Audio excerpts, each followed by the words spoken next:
You asterisk asterisk. What if Daenerys raised Dragonriders in the north for Jon's war? Write 120,000 characters of uninterrupted narrative fiction. No subtitles or headings. Crafted in polished, professional novelist prose. Output only the narrative script with zero meta-commentary.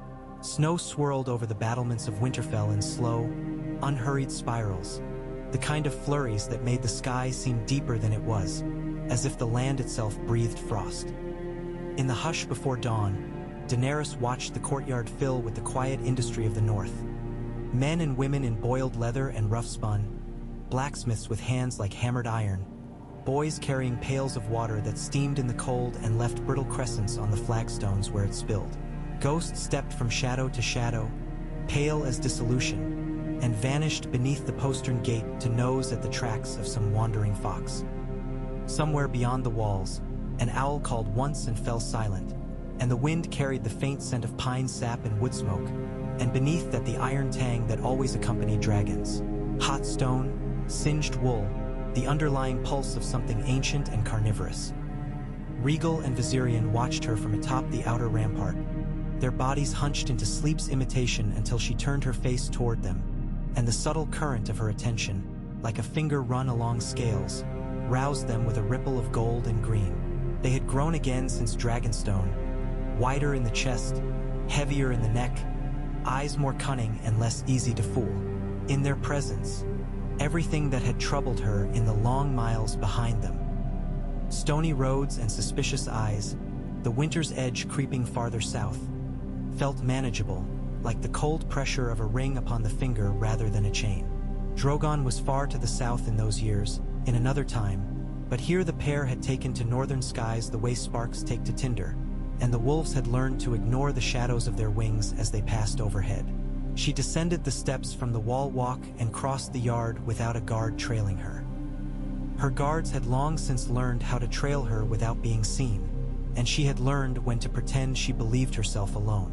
The training ground was a pale smear of churned snow and black soil.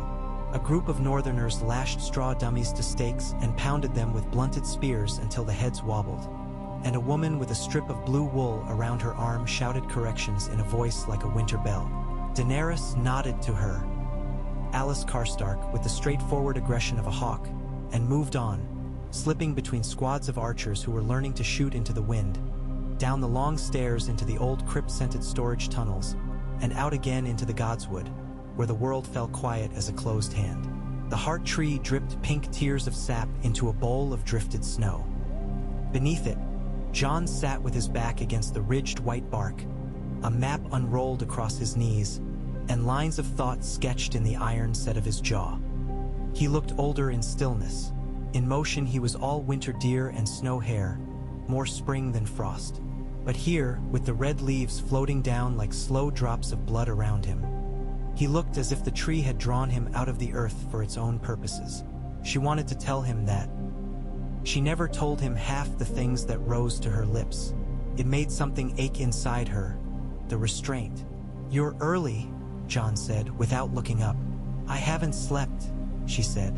"Your sisters argue like good steel." He smiled a little. "Sansa's steel, Arya's sharper." He folded the map and stood, the motion quick, almost guilty, as if she'd caught him in a private confession. "What do the Weirwoods say today?" she asked. "Do they approve our plans?" "They never approve anything. It's their way of making sure you ask again." He brushed snow from his hair with a gloved hand and tucked the map into his cloak. "You've chosen the riders?" "I've chosen those who've chosen themselves," she said. "They are not many, and most are unafraid because they don't yet understand what they're volunteering for." He nodded. "Then we teach them to be afraid properly." He turned in a slow circle, as if to show the Godswood to her all over again, its bleak beauty, its deep winter hush. "Have you settled where you'll do it?" "In the lower meadow," she said. "The one near the frozen stream. It's long enough for a proper run. They'll need to feel the length of it in their bones." "You'll need a rope team," Jon said, already brief as a commander, already seeing the faces that would ride into the storm and those that would not. I'll have the smiths prepare hooks for the saddles. Bran thinks he can talk to the ravens and see if there are ice shelves near enough to carry fire. We'll need to know every branch that will go to tinder. Bran thinks, or he knows? He knows, Jon said. He says he's a tree now. I told him if he were a tree, he'd have to stay still and stop being so bloody unsettling. But it made no difference. She smiled. I want to meet him again, beyond the formalities. If he knows the shape of the land, I must know the shape of him. You can, Jon said, and she heard the beneath. When I am not there. He feared them meeting in their own way, perhaps. He feared, too, that the more the North knew her, the more the old gods would judge him by her measure. It was a silly thought, but her mind had become attentive to the little corners where doubt hides. There were so many hearts here that did not bend, and so many eyes that were slow to warm. Your people trusted me to stand beside you, she said. They don't have to love me. They will, he said very quietly. They're slow, like winter coming, but they come. She took his hand and squeezed it, a quick pressure. Then let's begin, she said. By noon, the meadow was a cold amphitheater. A low bank ran alone. G1 edge like a sloped gallery where the curious gathered. Grown men who remembered dragon tales from their grandmothers, girls with faces set like axe heads, boys whose knees shook despite the bravado on their tongues. The stream a few hundred paces away lay black beneath its crust of ice, like an eye. Jon walked the line and spoke to each volunteer. He knew their names and their father's names and their mother's favorite curse. He came from them, bone of their bone, and what he asked they answered with a kind of fatal kindness. When he came to a woman with fair hair and a smile that kept trying to escape her control, he paused. You're Barina of Deepwood, he said. Yes, she said. My youngest says I'm too old, so I thought I'd do it before I get any older. How old are you? 31. I thought Northerners weren't afraid to lie about their age. Barina laughed. We're not. But if I lie to you and I die, I'll have to answer for it when I meet the gods. So I'd rather not start the conversation badly. Jon pressed his lips together to hide his grin. You'll need your boots tighter. And when the dragon rises, you keep your head down, Barina. You don't fight the lift. You go with it. Your grace, she said. Daenerys stood before them and did not raise her voice or throw it to the wind. She simply began to speak, and they leaned toward her as if into a shared fire. You think you're ready because you are brave, she said, or because you've ridden horses in battle, or because the sight of your enemy makes your blood rise like hot wine. None of that will help you. You're not learning to ride an animal. You're bargaining with a mountain that breathes. Dragons are not harnessed. They choose. The first thing you will learn is falling. If you do not master falling, you will not survive rising. I will not pretend otherwise. Some of you will break bones. Some will break promises you made to yourselves. Those who remain will be the ones who learned how to bend. They looked at her, at the clean lines of the leather she wore, at the silver hair braided up and coiled like a gauntlet, at the narrow scars on her wrist. She thought of the Dothraki, of sand hotter than any forge, of the smell of mare's milk souring in a skin in the sun and the sound of a call's laughter like iron rods knocked together. She thought of Essos, of the marine stink of cities with old stones and new brutality. She thought of the long climb from there to here and felt the tight claws of fate loosen a fraction. Look up, she said, and Rhaegal and Viserion opened their wings together. The meadow became green and gold and shadow, a kind of deliberate darkness striped with light.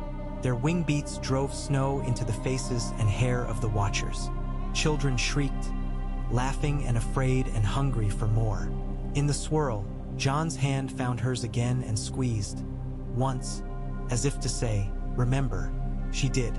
They began with rope work, as with the Dothraki boys long ago. The stakes were driven deep, and the harness lines stretched between them. Daenerys walked among the lines and threw her weight into them with the trainees, letting them feel how a body is a pendulum and a promise. Your grip fails long before your courage, she told them. Change your hold or you'll lose your hands. She showed them how to fall, how to let go and go limp and roll.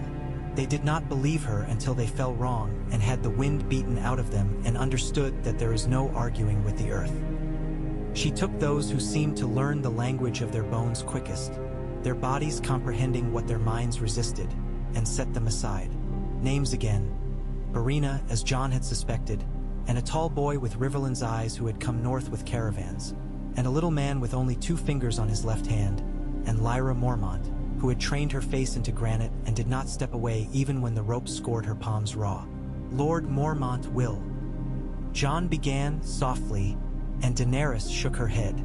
She will ride, she said, or she will not. It will be the dragon who says. If she falls, Jon said. All of them will fall, Daenerys said. The question is whether they rise again with their terror in harness or their terror in command. When did you learn to be cruel? Jon asked, and there was no heat in it. Was it when the world made you? Yes, she said. And before that, kindness is a dress you put on to travel. The body beneath is something else. He looked at her as if memorizing her answer. You're sure the dragons will accept any of them? No, she said. I am not sure. I am sure only of what dragons do not accept. They do not accept flinching when it is time to act, or clinging when it is time to release. They do not accept minds that think they can pretend fear into obedience. They do not accept liars who lie to themselves. He nodded, and she saw the shape of him again. The piece of himself he hid like a small blade in his boot. Duty is a kind of lie to the self, sometimes, unless you let it into your bones and call it by its true name. Love. He loved these people. He would throw himself into the dark for them. She could ask it of him. She would never be easy with the asking. By the second day, there were bruises and swollen knuckles and a dozen fewer volunteers.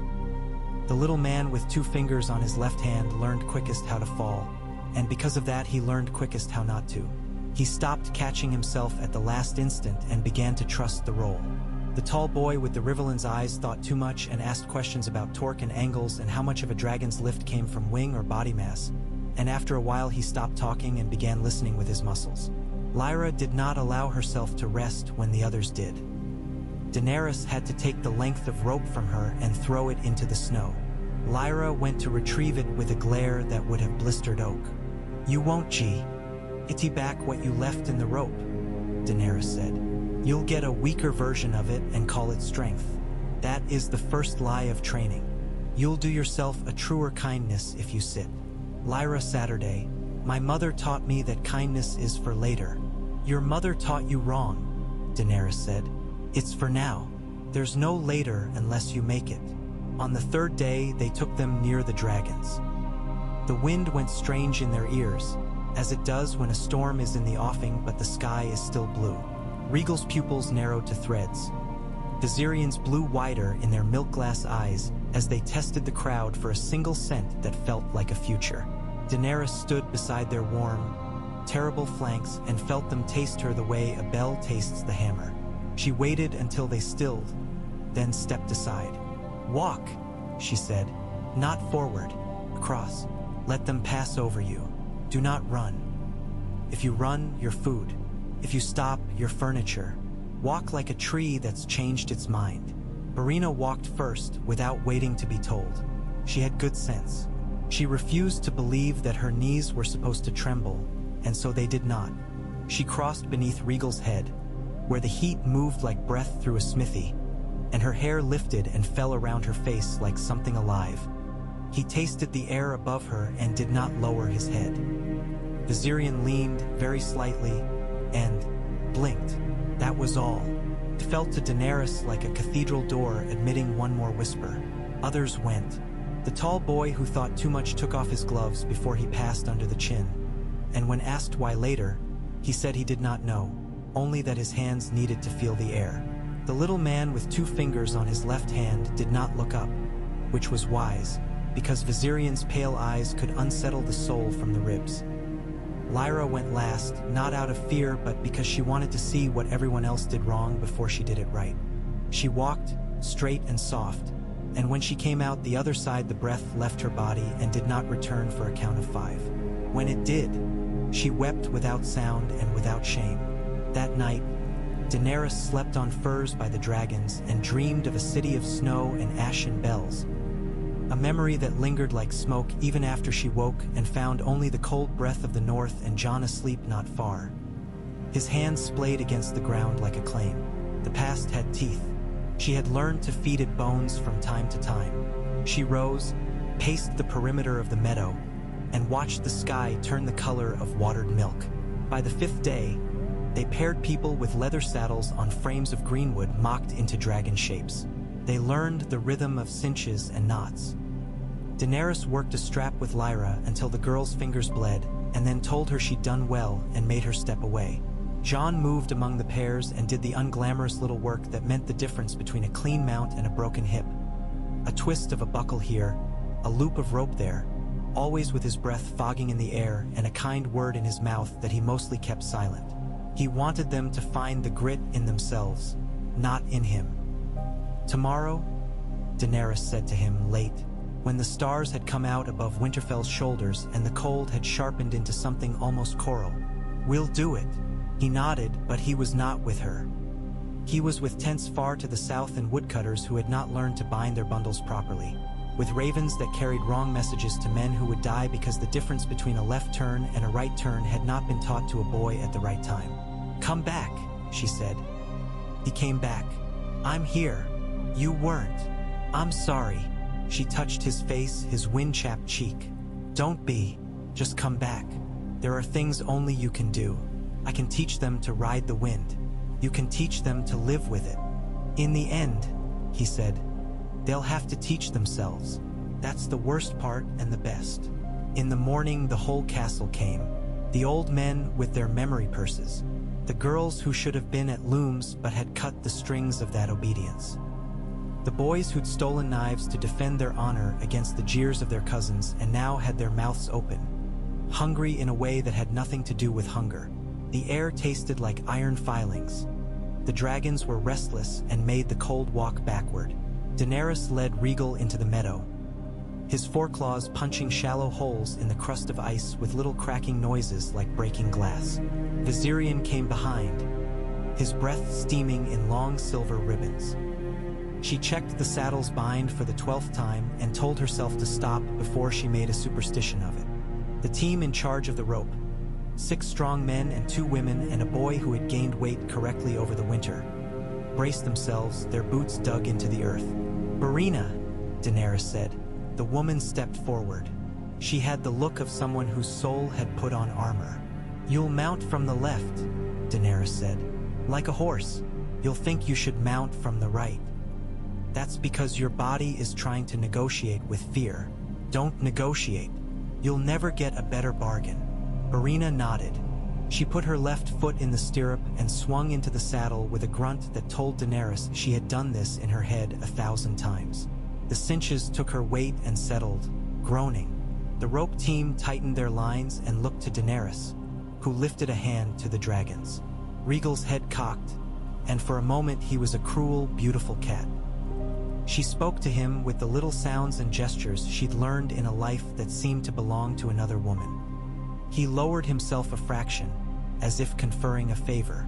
"Grip with your legs, not your arms," Daenerys said. "Arms are for fools who think they can force the sky to obey. Legs are for those who remember they have a body." Barina grinned. "I'll remember." "Loose on the rope," Daenerys said, and the team slackened until the line straightened but did not pull. "Regal," the dragon's chest swelled. The first wing beat was not a wing beat at all but a gathering, a taking in, as if he drew the earth into himself and made it weight his enemy instead of him. The second made the snow jump and the nearest onlookers stumble backward. The third sent him upward like a snapped bowstring, and the rope sang taut. Barina made a sound, not a scream, not quite a laugh. Daenerys watched the line of her shoulders, the placement of her knees, the give in the ankles. Regal climbed to the limit of the rope's good sense and hovered, and Barina's laughter became laughter indeed. On the ground, Lyra's fist went to her mouth, and the little man with 2 fingers on his left hand closed his eyes and opened them again as if he were listening to something far away. "Let her feel the sway," Daenerys told the rope team. "Let him bank an inch." Let her learn that it will not kill her to have the sky forgive her. They did, and it did not. Regal banked again, a fraction more, and Barina moved with him because she had learned to move with the earth, and the air took the same language if you were willing to learn how to hear it. Daenerys erased a little tally mark in her mind. One, perhaps. Bring them down, she said, slowly. The rope team did, hand over hand, the way fishermen pull in a catch that they think might be a god. Barina landed with both boots in the snow and stood there, eyes closed, head tilted, as if she were listening to the rush of blood in her own wrists. Then she opened her eyes and wept and laughed again. Next, Daenerys said, they flew for that morning. The tall boy with the riverland's eyes nearly broke his wrist when he caught himself wrong coming off the saddle and told everyone, with shame fighting bravado in his voice, that it was nothing. Daenerys told him it was something because it was, and that he could try again in the afternoon with the other wrist if he liked, but he would do it wiser or not at all. The little man with 2 fingers on his left hand rode Viserion, who tolerated him the way a prince tolerates a bard. Amused slightly at being considered entertainment, Lyra did not ride in the morning. Daenerys forbade it. In the afternoon, she permitted it, and Lyra mounted Viserion and did not smile. Not once. Not even when the rope took the weight and the dragon took the air and the world fell away below her like a lie. Because for Lyra this was not joy and not fear, but a thing like hunger that had finally found a mouth. You wanted this because you thought it would make you a story? Daenerys told her later, when Lyra came back to ground and stood as if the earth were trying to shake her off. It won't. It will make you responsible. Lyra nodded. She looked older already, like a page in a book that someone has turned with wet hands and then dried in the sun so that it ripples forever. By week's end, they had 3 who could bank on the rope and 2 who could do it without. The one who could do it without taught the others the little faith a body needs to stop pretending it is separate from the thing it rides. The rope team learned, too. They learned to listen for the moment when slack becomes danger and danger becomes lift again. In those days, Winterfell made a new sound. Not the old speech of war horns and steel. It was a heavy silk noise, a thunder made of feathers and stone. Children ran the lanes describing circles with their arms and making whooshing sounds that made their mothers smile despite themselves. Old gods or new, people prayed to something, the sky, the breath, the bone, and asked to be on the side of the bargain that left them whole. It changed the north to see dragons over the wolf's castle. It changed the dragons, too. Regal learned the pattern of the ramparts as if they were part of his body. Viserion favored the stretch of forest where the snow lay smooth and the mice ran blind beneath it. They became less restless in the hour before dawn and more intent in the hour before dusk, like hunters whose prey has learned to borrow daylight. It changed Daenerys and Jon. In the long intervals between training, between binding and falling, between lifting and landing, there were rooms with low ceilings and rushes that smelled faintly of moss, and meals where men tried not to stare at them too hard and women tried not to look away too quickly. News came. A river crossing held, a small holdfast burned, skirmishers spotted on the east road, a lordling with old grudges testing how far he could walk backward into the past without being seen by the present. Sansa weighed those things like ingots against the ledger of food and wool and steel. Arya moved through them like wind through a chime and turned sounds into meanings few others could hear. Bran spoke less and less in the language of men and more in the grammar of weather and leaf and wing. Between them, the castle was a loom, and they wove winter cloth. One evening, when the cold had turned the courtyard lamps into trembling stars and the dragons were sleeping with the heavy language of beasts who trust their watch, Jon found Daenerys in the little tower room they'd come to use when everything else felt too human. She sat with her feet tucked up beneath her, a book open in one hand and her other hand spread on the stone to feel the day's stored heat seeping out. He came in with his hair wet from the bathhouse and his cheeks flushed and his face unreadable. "What is it?" she asked. He handed her a folded scrap of parchment. She read, "A ruined abbey, a frozen ford, a pack of men wearing leathers scavenged from the dead, and a banner stitched with a 7-pointed star." The report was all ice and angles, counts, directions, estimates. Beneath, in a more hurried hand, a note from a scout who had seen something like glass moving under. the ice at the river's bend. Not water, not air, not anything he had words for. Walkers, Jon said. He leaned a shoulder against the wall, his eyes closing for a moment. Not many, not yet, but they're testing the edges. And other men, Old Faith, the Seven, confused. Our foes have more names than faces. We knew they'd come, Daenerys said. The dragons were not born for sparrows. No, he said. He opened his eyes. And still I had the ridiculous hope that they'd forget to. She folded the parchment and slid it into the book to mark her place. We've trained 5. 5 that can fly, he said. 3 that can fight while they do it. A handful that might hold their seat if fear puts a blade to their throat. 5 becomes 15, she said. 15 becomes 30. Fire draws its own worshippers. It also draws snow, he said. We must choose when to meet them. It can't be at Winterfell. No, she said. Open ground. Rivers make men clumsy and the dead bold. We'll choose a place without water the ice can pretend is a road. He had already chosen. She saw it. She tasted ash on her tongue, old and not of this winter. Where? Near the barrows to the east, he said. There's a slope the wind uses to teach itself. Bran says the drafts favor the south there. He says the trees remember a time when men waited for a thing that came under starlight and left bones like glass. He says the ravens know where to look for the past. And Sansa? She wants the walls mended before the South Barbican, he said. She wants the smiths to sleep and wake with hammer in hand. She wants grain counted as if numbers were a spell that can grow bread. They can, Daenerys said. In a way. She rose. Her body hurt in all the honest ways a body can hurt. It left her lighter and crueler and kinder. We'll fly at first light with the riders who can. We'll take the others to watch. They must watch. It's a crueler lesson than falling, but they must learn it. It will cost us, Jon said. It always costs us. She went to him. He smelled of soap and the ghost of smoke. I know, she said.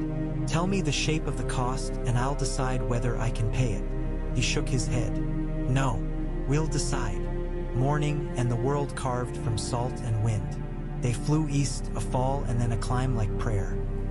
Marina on Rhaegal's back with Daenerys, the little man with 2 fingers on his left hand behind Jon on Viserion. Lyra strapped in with a ferocity that made something in Daenerys' chest ache with admiration and fear. The others rode on the ground, the better to learn how dragons look from below. The glimpses, the shadows, the sudden weight of sky. The barrows stood like the knuckles of a buried hand. The trees around them were sparse and stunted, their branches shaped by the wind in a permanent expression of surprise. Bran had been right.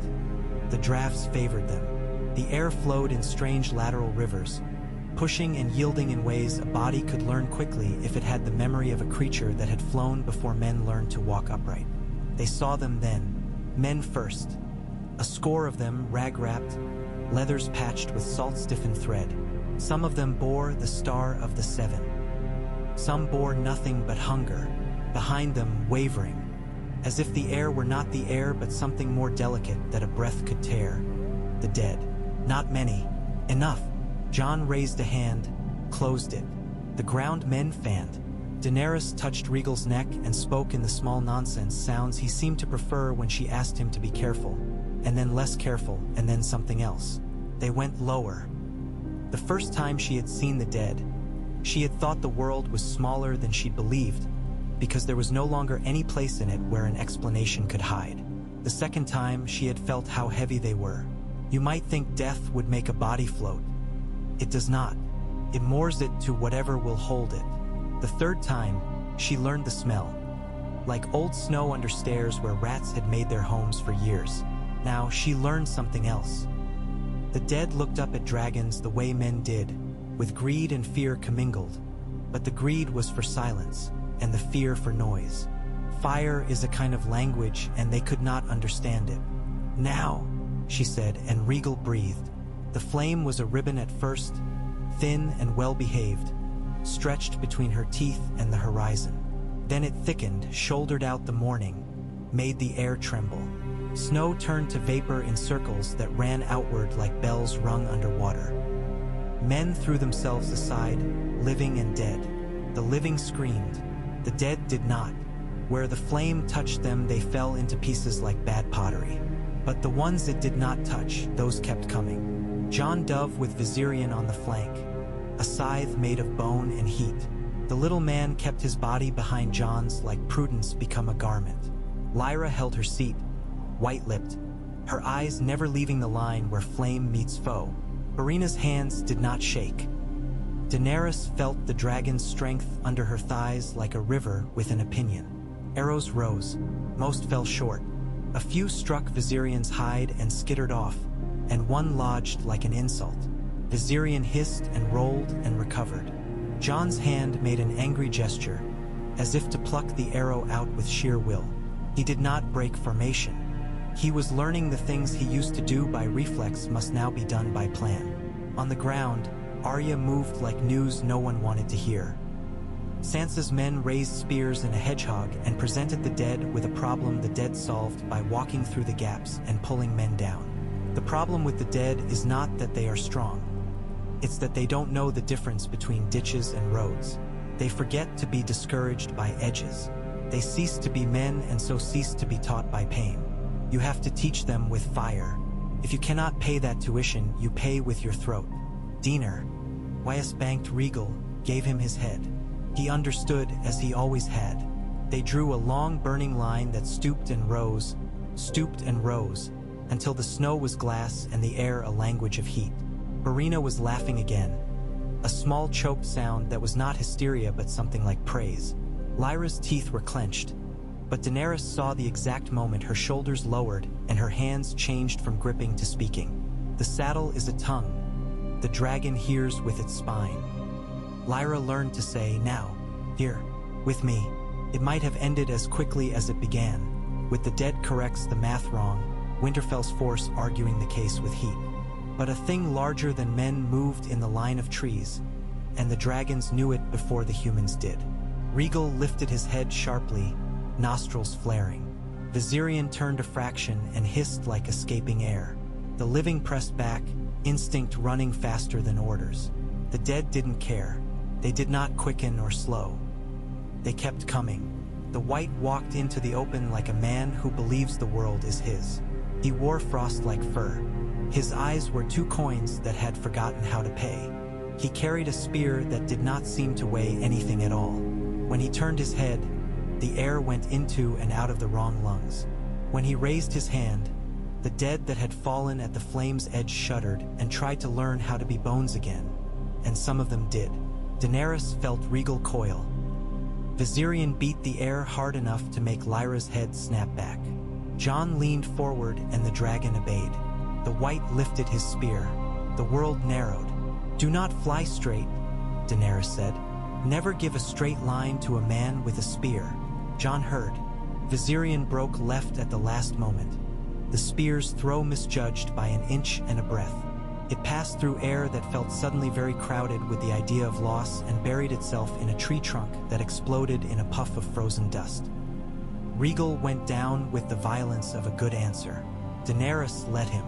The white looked up and for the first time seemed interested in something, if that cold face could mean anything as weak as interest. Regal's flame roared, but the white moved with the efficiency of something that has practiced living for a very long time. The fire ran along the rim of his cloak and left it unharmed. His spear lifted again. Now, Daenerys said, but not to Regal, to Lyra. The girl's body knew something her face did not. Viserion had rolled left. Regal had stooped right. Lyra moved in a small, almost obscene rhythm with the saddle, and Viserion listened. He banked and came in from behind while the white's attention was fixed on the glorious, foolish obviousness of a queen on a dragon doing the brave thing in front of his very old eyes. Lyra did not breathe. Jon did once sharply. Viserion's flame was a clean-cut thing, like a blade that had been wetted for hours, poured over the white, and at last the ice learned it had a teacher. The white spear charred, then slipped, then shattered, and the thing itself folded like a bad story and blew away like ash pretending to be snow. The dead that stood under his notice fell in a clatter like wind chimes made of femurs. The living tore free from the places where they'd been pinned to their terror and made a new wall with their bodies, not to keep anything out but to keep something in. Arya's blade was a lick of daylight. Sansa's men learned how to shout while breathing ice. The world kept moving. When it ended badly, as battles do. In knots and snarls and the sudden stupid silence of someone who will not speak again, and the brittle laughter of someone else who has forgotten how to stop. The Dragonriders hovered until the last practical thing had been done, and then came down on the slope where the wind had first told them it would be their friend. Lyra dismounted and fell to her knees and retched until her throat bled. Then she wiped her mouth on her sleeve and stood, and her eyes were those of an older woman. Marina slid down into the snow and lay on her back and watched the sky with her mouth open like a child learning a pleasant new weather. The little man with 2 fingers on his left hand laughed and cried and said the same word over and over again, a word that meant both thank you and forgive me in the language of a village that no longer existed.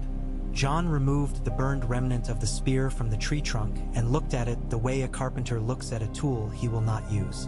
Daenerys put a hand on Rhaegal's neck and felt him swallow, a small convulsion in the great column of muscle. It pleased her the way a small proof pleases a mathematician. She turned to Jon. He had soot on his face like paint.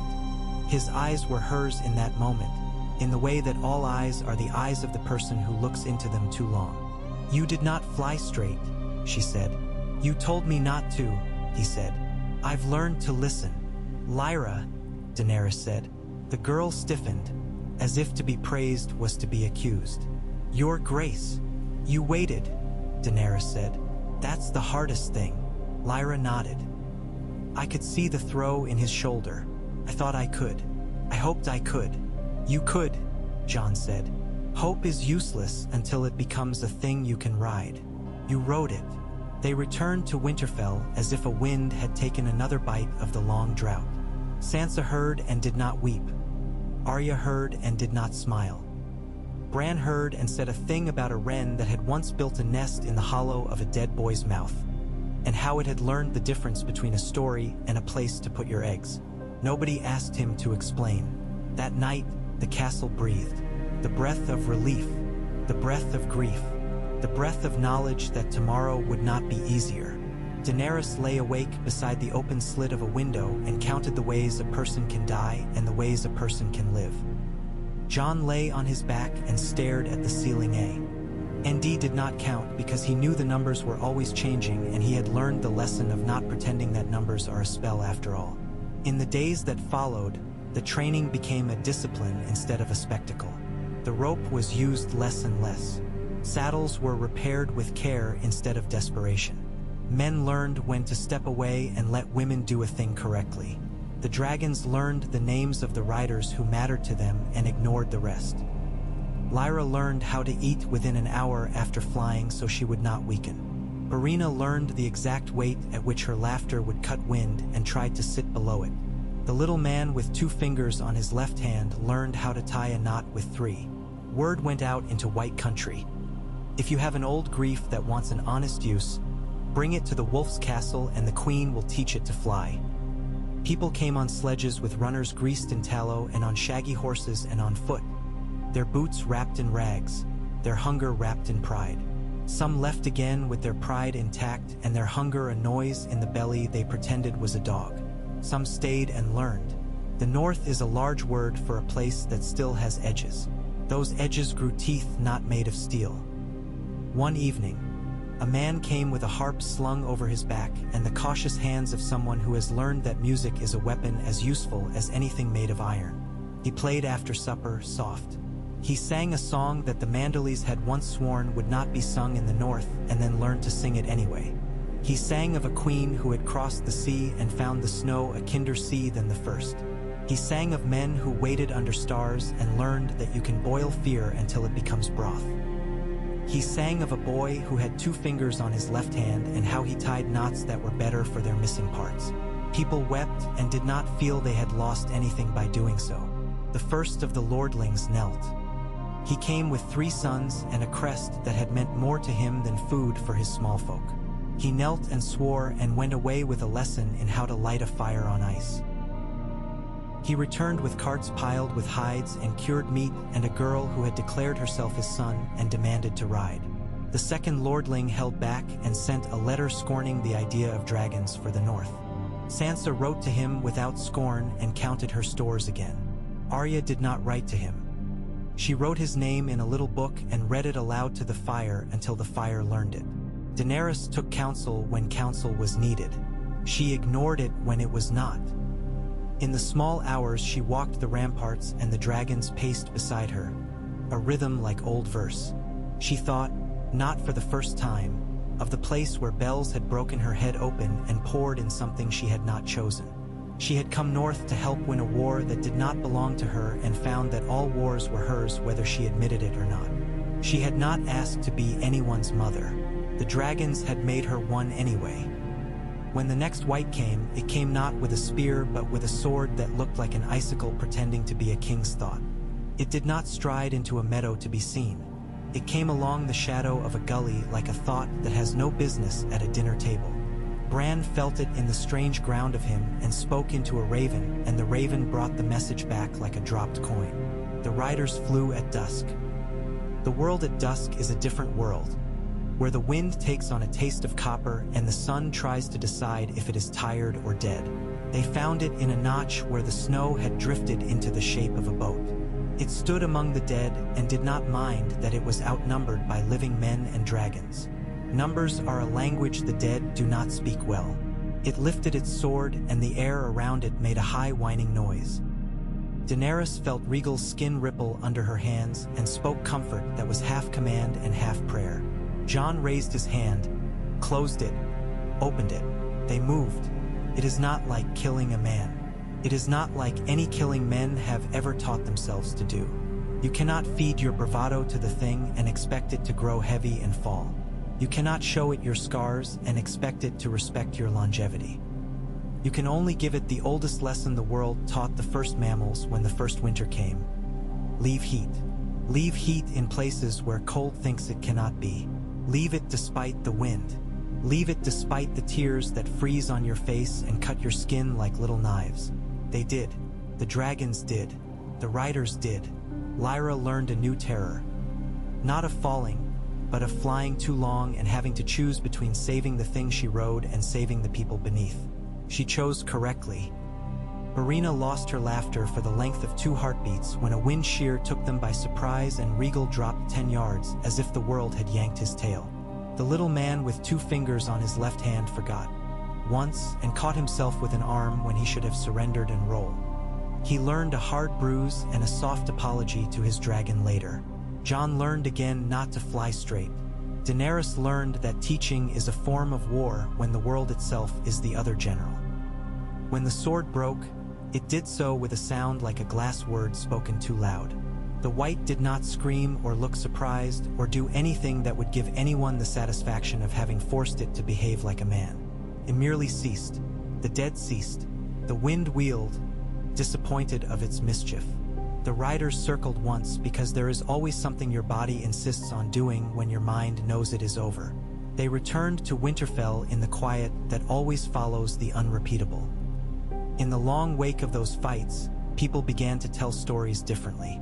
They stopped beginning with the old names.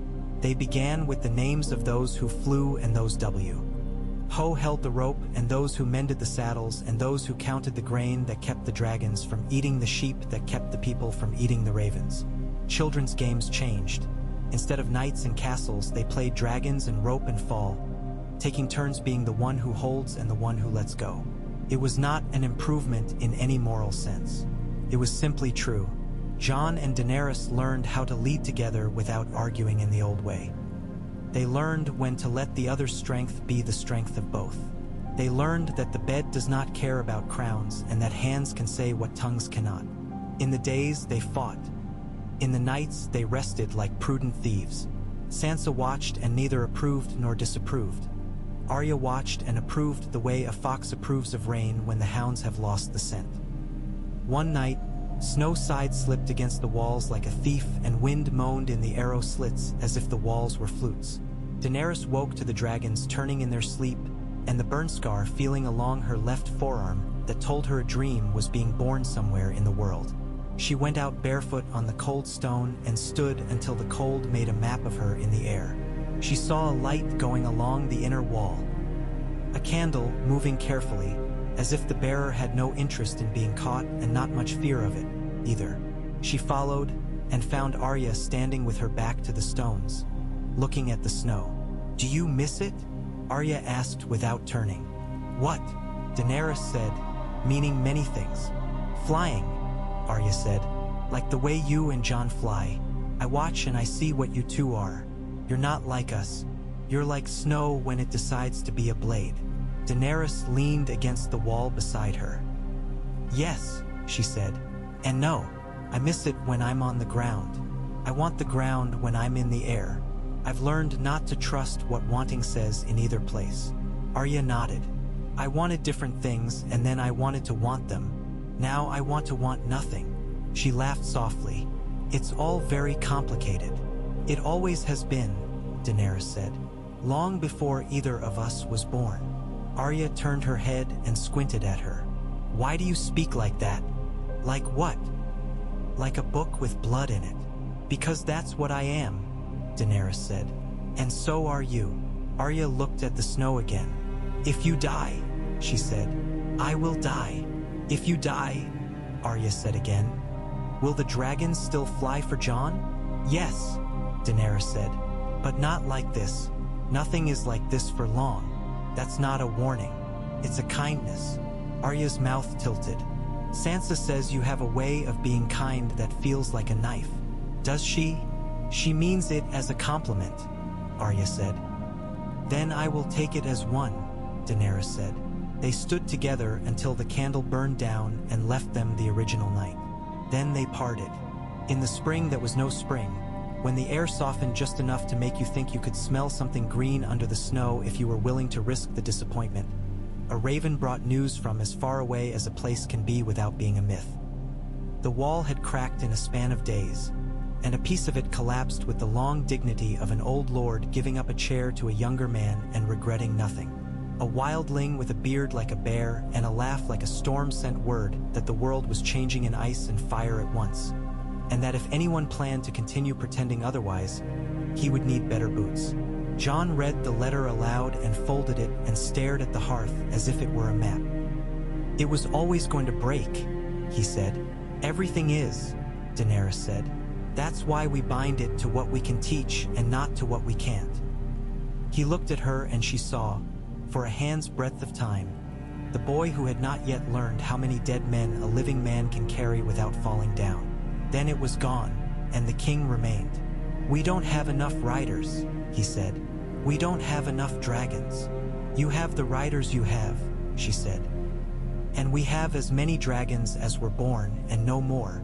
The trick isn't to wish for more. It's to make their work travel farther." "How?" She smiled. "Make the ground fight for us the way it fights against us. Teach the snow to be on our side. The wind already is more than not. Teach men to make fire where they thought it was impossible. Teach them to stop waiting for the dragon they don't have and start using the dragon they do. The one in their heads that can turn fear into heat." He grunted a laugh. "Sansa will like that. Fire that doesn't eat grain." "Sansa will like results," Daenerys said. "She'll forgive the method afterwards." They chose the narrow path through the eastern hills. They seeded the drifts with tar and oil sealed in skins, buried shallow, marked in a code only the rope team had been taught. A code that used the language of knots and the length of a shadow at midday. They taught boys to run like dogs along the marked paths and women to light the fuses with steel that had been kept warm under their clothes. They taught men who had thought themselves too old for new learning how to throw light where it would matter most. Not at the thing that frightened them, but at the place it would soon stand. When the dead came, they came striding, and when fire rose from the snow they faltered, not from fear, which they do not have, but from surprise, which is a kind of cousin to fear and does the work almost as well. Dragons stooped and flamed and rose again with the economy of smiths, who know precisely how many times to hammer a piece of iron before it is a horseshoe and not a story. The white that led this band carried no weapon at all. It walked with its hands at its sides as if it were counting the steps to a song. When the rider's shadow crossed it, it looked up and did not blink. Daenerys understood suddenly that this one had been a woman once, that something in the TLT of its head had once tilted toward a child at a hearth, that what remained of that tilt was now no more human than the memory of warmth in a stone pulled from a fire yesterday. "Now," she said, because it is the rider's work to say that word. Regal obeyed. The air took it into itself and made it a small permanent part of its vocabulary. In the aftermath, they found a boy standing in a drift, staring at a melted place in the snow where nothing at all remained. He held a belt knife in one hand and the end of a strap in the other and could not remember how to put them together. Daenerys put a hand on his head and felt how hot boys are even when the world is cold. And she did not smile or speak, only stood until his breath remembered its job. Then she moved on. It is the cruel kindness of command to move on while the world adjusts to the return of heartbeat. News from the south came like birds that have been blown off course, exhausted, astonished by the cold. Queens and lions and serpents and men who had made loyalty a profession learned to talk about winter as if it were a woman in a room they could not ignore. Some sent men, some sent words, some sent neither and thought that by doing so they had made themselves safe. Sansa read what needed reading and answered what required answering. Jon flew. Daenerys taught. The dragons grew a little older, then older again the way good stories do. In a small village not far from the East Road, in a low common hall with smoke-blackened beams and a floor that smelled of beef fat and hope, Daenerys listened to a girl sing a song about a world without winter. It was not a very good song. It was a very good wish. She bent after and told the girl how to hold her breath at the ends of the lines so she would not waste it. The girl nodded as if she would do anything the queen said, and then went out to the privy with another girl and laughed in a way that had nothing to do with queens or winters. Daenerys watched them go until the door closed and the noise of the hall reset itself. In the yard, Jon stood with Ghost, who leaned against his thigh as if to keep him from being blown back into some earlier life. He looked at her with his face open. "I don't know how this ends," he said. "Neither do I," she said. "But I know how it continues. We teach, we fly, we refuse to fly straight." He huffed. "Do you know how to be hopeful without lying?" "Yes," she said. "You tell the truth about what can be taught, not about what can be wished." He stepped to her and put a gloved hand against the side of her neck, just below her ear. It was an awkward, earnest gesture, and it made her love him with an ache that felt like being a harp and a knife at once. "You taught the North to fly," he said. "No," she said. "I taught the North to fall properly. The rest it did itself. They went to war again, and again. The dead do not run out of themselves the way the living do, not in the same timetable.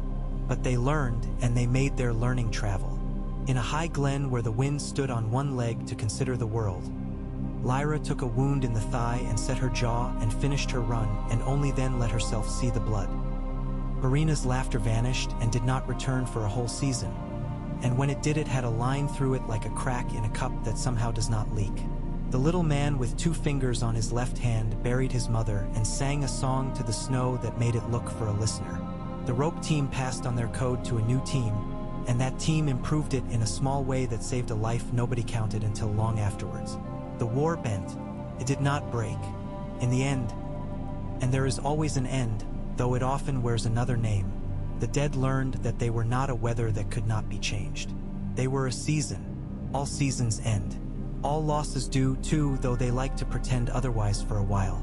The last of the white things broke on a night when the moon was a pale bowl and the stars huddled in it like sullen berries. Daenerys said now for the last time in that particular way, and Regal obeyed, and the world tilted into the version of itself where people wake and decide to live. They returned to Winterfell, and the walls received them as if they had been built for that single homecoming. Sansa stood and Arya stood and Bran looked at nothing and everything, and Ghost walked with an old wolf's limping pride. People shouted without words. A harp played that old nearly good song and turned it into a better one. Jon stood among them and smiled in a small way that made them louder. Later, When the noise had lowered itself and the lamps burned with the particular gentleness they save for nights when they are allowed to pretend they are stars, Daenerys went to the godswood. The heart tree's red sap was frozen along its face like old tears. She put her hand to the bark and felt nothing mystical, only the cold and the roughness and the faint sense that she had put her hand on something that would not move for her. Jon found her there and put his hand over hers, and that made two warm places on the old white. "We did it," he said.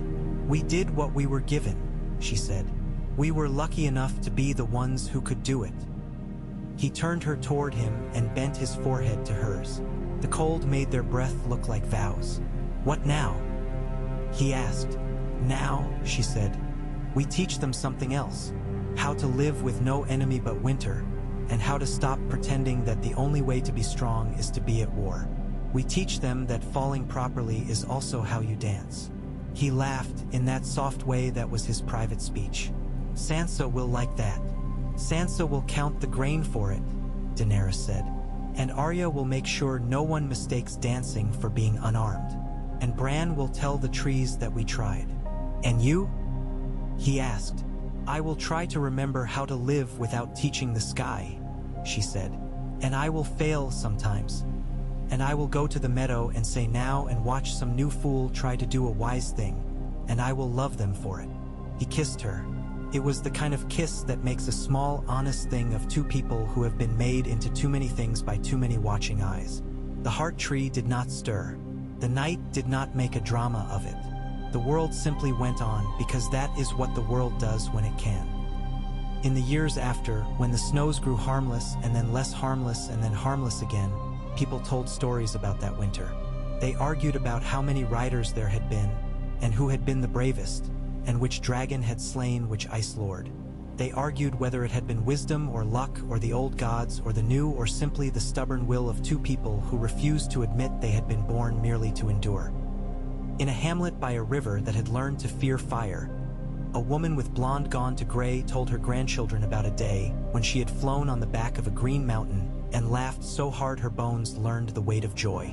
In a tavern in White Harbor, a little man with 2 fingers on his left hand showed strangers a knot he had tied that no one could untie and said it wasn't proof of anything except that loss can make a good teacher if you refuse to stop learning. In a restored hall on Bear Island, a woman who had once been a girl with too much iron in her face taught other girls how to hold a saddle with their knees and said, "Don't fly straight," with a gravity that made them listen carefully and then laugh where they were allowed. And sometimes, on very clear mornings, when the sky over Winterfell was a sheet of harp string and the wind played it, the castle saw dragons at their work, banking, stooping, rising, teaching the air the old words again. Daenerys would stand at the wall with a shawl around her shoulders and look not much like a queen to those who did not know the language of her scars. Jon would come and stand beside her with his gloved hand against hers, and neither would say very much, because there are some days when silence is the exact right size of truth. Once, a boy ran up the steps 2 at a time and rushed to them without the courtesy fear requires. "Your Grace," he panted, looking from one to the other in a panic of etiquette. They say there's nothing left to fight." Jon crouched so that they were eye to eye, and Daenerys felt the ache of a love of a thing you can neither keep nor throw back in the river. Then, Jon said, "It's time to build. It's time to learn how to be strong without being at war." The boy frowned as if this was an insult against common sense, and then nodded because he had not yet learned how to pretend to understand. He ran away again, lighter, perhaps, or only faster. Daenerys leaned into Jon, and Jon leaned into her. Regal roared once, exactly the way a bell will once in a church, not as a call but as a reminder that there is a thing that endures because people agree that it will. The North went about its business under that sound. In fields, men taught boys how to fall and get up without lying to their pride. In kitchens, women taught girls that being kind is a present tense verb. In the godswood, the heart tree watched them all out of eyes that never blinked, and the wind went about the patient work of forgetting, and the dragons wrote their names again and again in the cold air of a place that had learned, for a while, to be kinder to itself. And when they were old, which is to say when they had learned to love the work of waking as much as they had once loved the work of flying, Jon and Daenerys would go in the morning to the meadow where there was still a faint scorched smell in summer, as if memory is a spice that never entirely cooks out. And they would watch new fools attempt wise things, and sometimes they would say now, and sometimes they would say wait, and sometimes they would say fall, and the world, which is more obedient than it likes to admit, would do as it was told. You ***. Continue 120k characters ensure story accuracy and lore accuracy. Spring's rumor went thin as a thread pulled through heavy cloth and snapped in the fingers.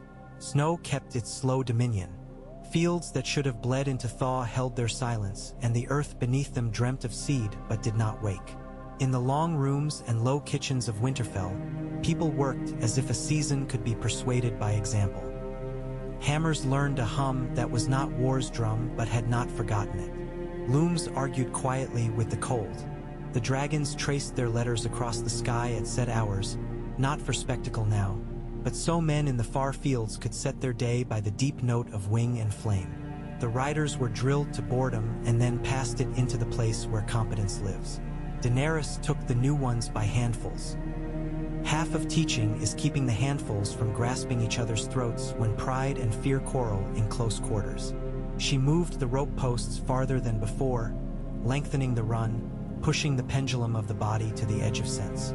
She stood while a boy from a nameless croft fought his arms into obedience, and then his legs into speech, and finally his breath into something he could hear over the noise of his heart. She did not praise when praise would rip a stitch. She did not scold when scolding would leave a bruise where a muscle was trying to learn. There is a kindness in waiting for the moment when a thing can be heard. There is a cruelty in speaking before it exists. Lyra's limp was small and honest. She did not disguise it and did not allow anyone else to praise her for ignoring it. Marina paced the hay yard each morning until her laughter fitted itself back into her ribs, as if winter had not taken a rent for passage. The little man with 2 fingers on his left hand, Tomer, who finally said his name like a confession offered and accepted, had made of his missy ing digits of precision in other things. He taught the saddlers to cut leather in curves that the dragons liked better. He taught boys with whole hands to tie knots that would not come loose when fear pulls wrong. Jon's days filled like sacks of grain. He didn't carry them alone. Kings that try to do so soon look like old donkeys. Sansa took the ledger work that makes or unmakes an army. She counted salt as carefully as arrows, wheat as carefully as oaths. She met with the head women of the kitchens and guardhouses and taught the stern arithmetic of winter to those who had considered it beneath notice to count anything but men.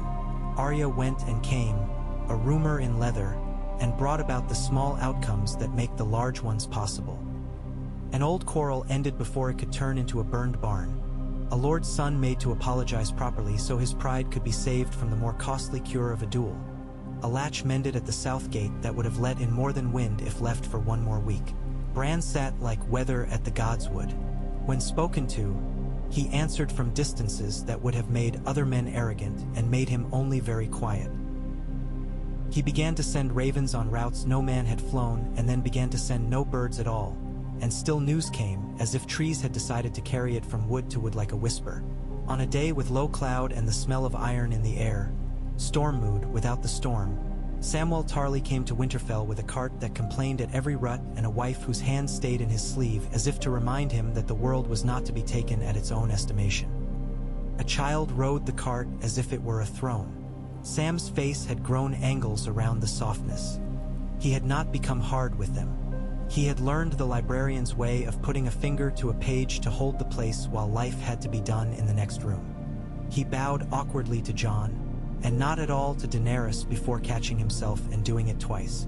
She laughed and liked him at once for the look of horror on his face at his own manners. "You brought the cart to shame us," Jon said. "You want us to think you did the whole way like that." "I did the whole way like this," Sam said, and rubbed the small of his back and winced. "Is the citadel set on fire yet?"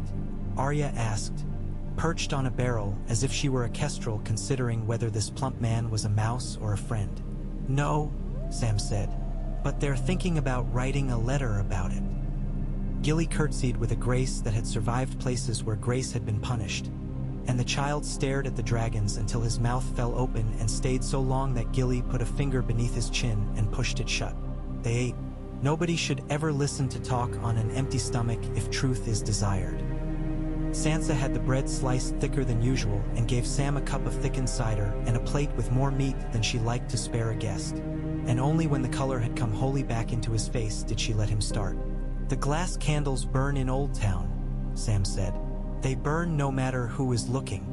The Archmesters have argued each other into a stupor over whether that means they will continue burning or whether someone is doing it to ensure they keep arguing. They are very learned. They will argue so arduously that nothing else can get past them." "Good," Arya said. "Let them guard the door to argument." Sam blinked and smiled. "I found things in the older vaults that had been catalogued as prayer, but they are snow law. Warnings written by men who did not have time to be eloquent. There are pieces about teaching the living to mimic what they think the dead will do so that the dead will choose wrongly. Lays for the wind, patterns in the snow to mislead the cold. I've brought copies. And a suggestion." Jon's gaze sharpened. He had learned to resist suggestions because so many were vanity wrapped in words. He had learned not to resist them because some were barley wrapped in straw. "Say it." "Dragonstone," Sam said. "There's dragonglass still to be mined there. You knew that. There may be eggs in the deeper vaults." Silence came down around the word eggs like dust around a kicked beam.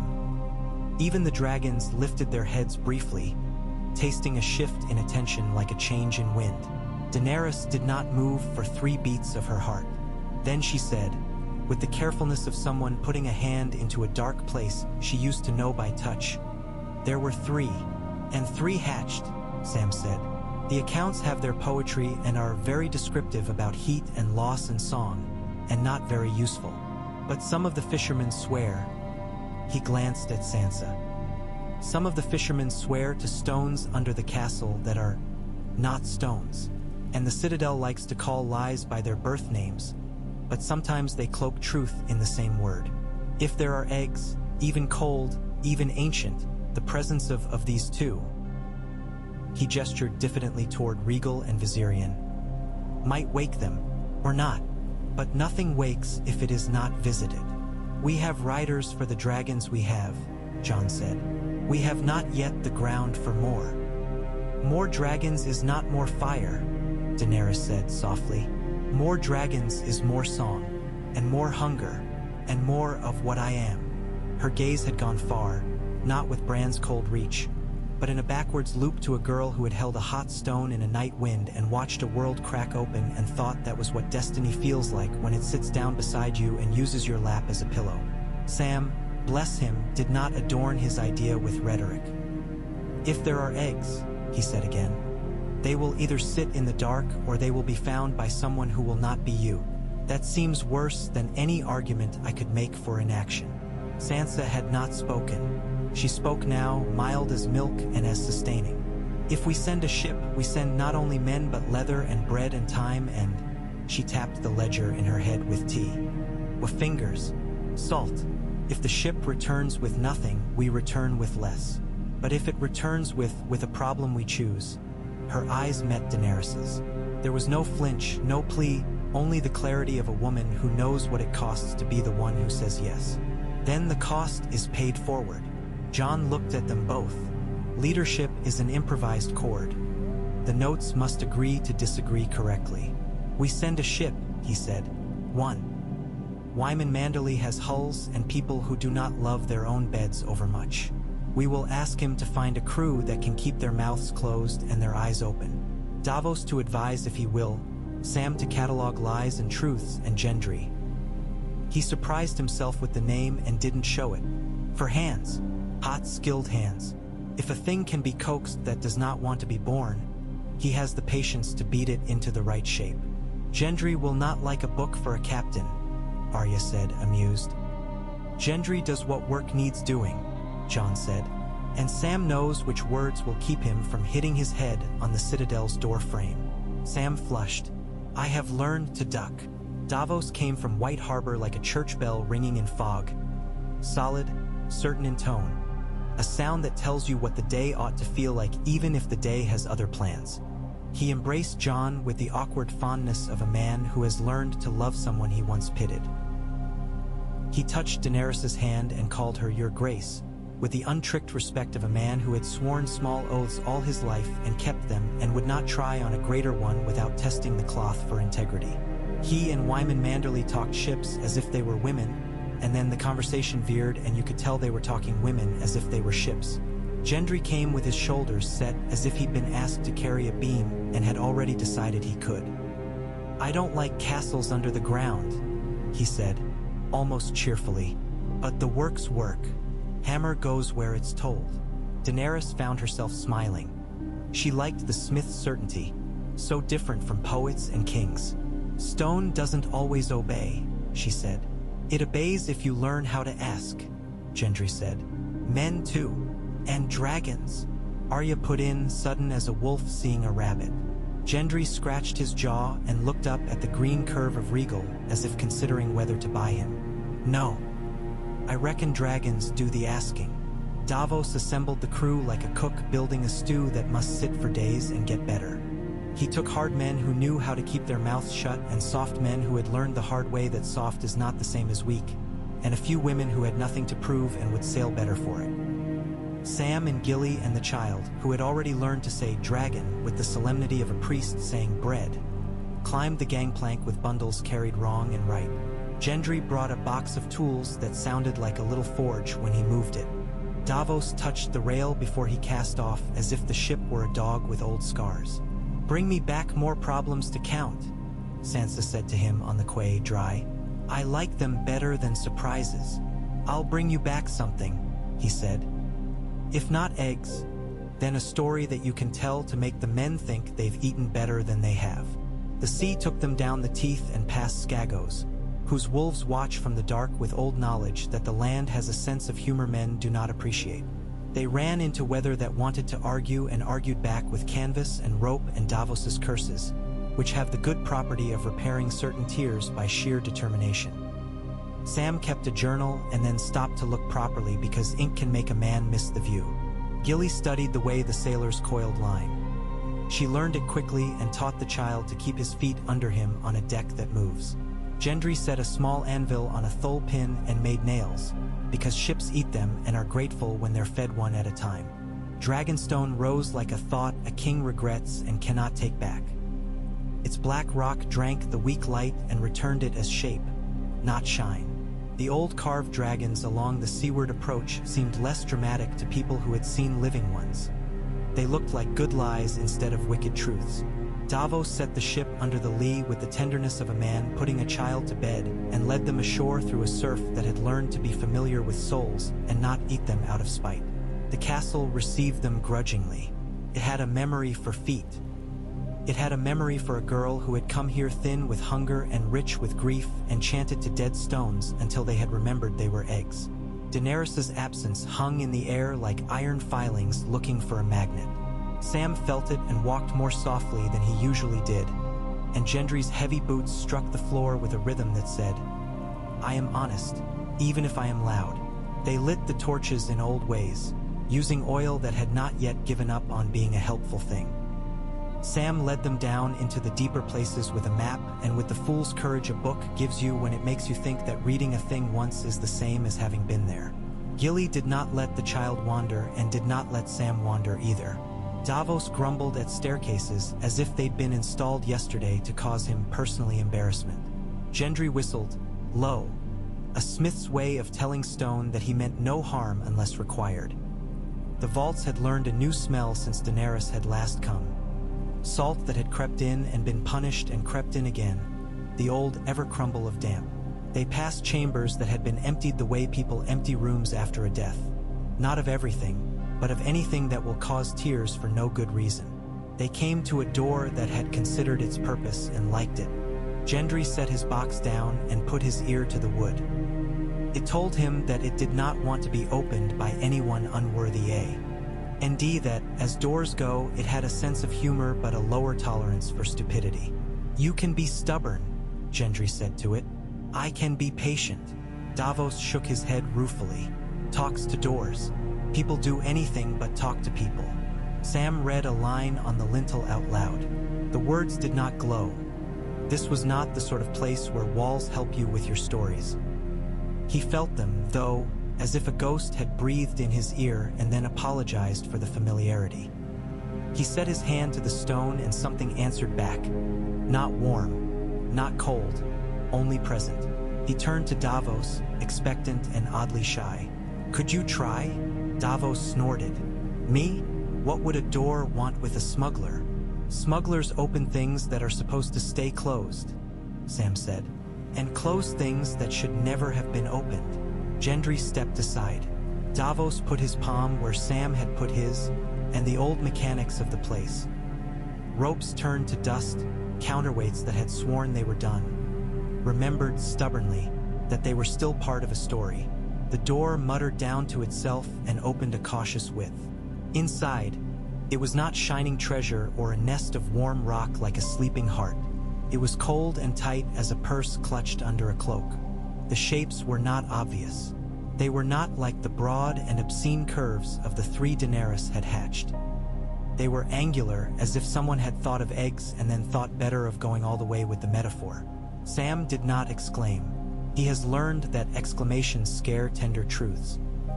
He walked, as if through a sleeping house, and knelt before one and set his hand on it. Said nothing, of course. Said stone. Gendry squatted beside him. He knocked his knuckles lightly against the surface and listened with the face of a man who can hear the difference between good iron and bad just from the echo of his own bones. He knocked again. The sound was not quite the sound of stone. Not quite. Not dead, he said. Not alive. Like a blade that remembers it was, or... "How do you wake, or?" Davos asked. "I've watched you lot trying to wake the dead. I prefer or. You get the fire right," Gendry said, "and the air right, and the patience right, and you accept that some iron has the devil in it and would rather good work not be done." Sam unrolled a scrap from his bag that he had kept not with reverence but with irritation, because it had refused to be sensible on the page. "There are notes on songs," he said. "Not songs like you sing to impress a girl. Songs like..." He flailed his hands in scholarly desperation, and Gilly saved him. "Like the way a baby learns the sound of its mother," she said, crisp, annoyed at men and their inability to say easy things. "Yes," Sam said, grateful. "There are notes on the voice you use when you ask the world for a thing you don't deserve but have to have." Davos rubbed his beard. "We don't have a queen to sing to rocks," he said. "Maybe we don't need that voice," Gendry said. "Maybe we need the voice of the world. Air up the flues. Damp down the damp. Fire under stone, not too hot or we crack it. Slow. Stubborn. Like a smuggler's winter," Davos muttered. "They made the fire. They used driftwood with a salt memory, and old rafters found sound in upper rooms, and coal from a seam that had once heated the bedchamber of a tired Baratheon. They fed it like a living thing and starved it like a living thing until it understood it would not be allowed to die or to be unmanageable." Gendry set bellows to mouths and taught two sailors with long arms to pull as if they were playing an instrument, not rowing for their lives. Sam read aloud when the fire seemed to forget itself and shut up when it surged in pride. Gilly kept the child from touching everything and everyone from touching the wrong things. Nothing happened. Then nothing kept happening. Gendry did not swear, which told Davos that something might be happening after all. The heat crept into the vault and lay down along the stone. The shapes changed not at all. The sounds changed slightly. The air learned a new note. Sam's voice grew hoarse. Gilly put a cup into his hand without fuss, and he drank and kept reading because the words were not the thing. They were the road to the thing. On the second day, the vault learned a smell that was not mere heat. A thin sweetness, wrong and right at once, like the first waft of a forge fire when spring is outside and the smith has forgotten that men do not love iron until it gives them use. On the third day, one of the angles in one of the shapes relaxed. It was small, the way a sleeping child will turn a cheek on a pillow and only a mother sees it. Gilly saw it. She did not say anything. She put her hand on Sam's sleeve and squeezed twice, and he began a different line. one he had not planned to read because he had misunderstood which were spells and which were maps. Davos sent a man up to the deck with orders to stand and look bored and kill anyone who came to ask what was going on by the old method of making them want to be elsewhere. On the fourth day, a flake came away under Gendry's patient knuckle, and he did not crow. He held it in his hand, and it was not stone. Or it was stone that had been talked into remembering a time when it had been something that lived. He put the flake back where it had come from because some acts of reverence are just good sense. On the fifth day they stopped, not because they were done, because men must stop before they convince themselves they are gods. Gendry banked the fire. Sam kissed Gilly on the brow and slept for an hour with his face on a book and drooled on a margin that had been argued over in Old Town 200 years ago. When they left, the vaults were not quite as sullen. The door closed with a promise to consider. Davos made the ship ready without bustle. They took with them a shard the size of a thumbnail that was either the beginning of a story or a nice bit of stone. Sam wrapped it like a baby and carried it like a sin. Winterfell received them with the same composure it offered messengers and lovers and people who had fallen from a horse. Sansa lit a lamp with her own hand to hear the report, because some news should be heard in the right light. Arya tilted her head and listened for what Sam didn't know he was telling, as she always did. Jon stood, hoping for nothing and expecting something. Daenerys sat very still, the way a falcon sits when it has seen what it will kill but has decided to make the waiting the lesson. When Davos said, "Not nothing," Sansa exhaled in a way a ledger might if it could. When Sam unwrapped the shard, Arya's eyes narrowed as if someone had shown her a man whose face did not quite belong to him. When Gendry said, "Fire and air and patience and luck," Jon nodded because those are the four winds that blow a life along when it is trying to be properly lived. Daenerys reached and took the shard between forefinger and thumb and let its cool rest in her warm. She closed her eyes. Nothing passed into her. Or everything did, and it did not matter because the work would be the same. "We go again," she said, "but slower, and with songs we can teach out loud. We do not make a priesthood of this. We make a craft. And if it never hatches?" Sansa asked the question, not acid, not sugar. The right question. "Then we will have taught ourselves to make a thing that did not exist yesterday," Daenerys said. "A fire that warms stone without cracking it. An air that does not eat itself. A patience that does not rot. All three are worth more than an egg to a kingdom that wants to be more than war." Sansa smiled with the crookedness that had survived everything. "I can count those. Very well. Make me new problems." They made them. They built a hall. Not a grand thing to shame the old lords, but a long, low house with wide vents and a dozen little forges along its spine for Gendry's bellows and Sam's songs and Tomer's leatherwork and the rope team's knots. They called it the Warm House because names should not begin by scaring their own owners. They pulled air through clay ducts that had once been a mason's idea and now were a rider's necessity. They heated stone in 100 ways to see which way it spoke back. They taught children to sweep ashes properly because the ground that breathes poorly is a ground that lies. They failed with small, sensible failures. The dragons came and stood with their heads thrust half in the vents to feel the air talk about itself. The riders learned that dragons learn to be curious when they are not asked to always be terrifying. News came. It always does. From White Harbor, a ship out of Braavos bearing a letter that had learned to keep two meanings in its mouth. Gold available for grain if the North would agree to let the gold make friends with certain men in certain counting houses. Sansa read it and wrote on it and sent it back with a different ship that had been asked a different question. How much wheat must a city part with in exchange for salt beef if the city wishes to keep enough wealth to call itself a city after winter? From the Iron Islands, a boast with fish bones stuck in its throat. Yara Greyjoy had decided to be better than her uncles and was learning that being better than rot is not the same as being good. From the Riverlands, a quarrel about water that Sansa treated like a quarrel about love because it always is. From the south, King's Landing, a more careful thing.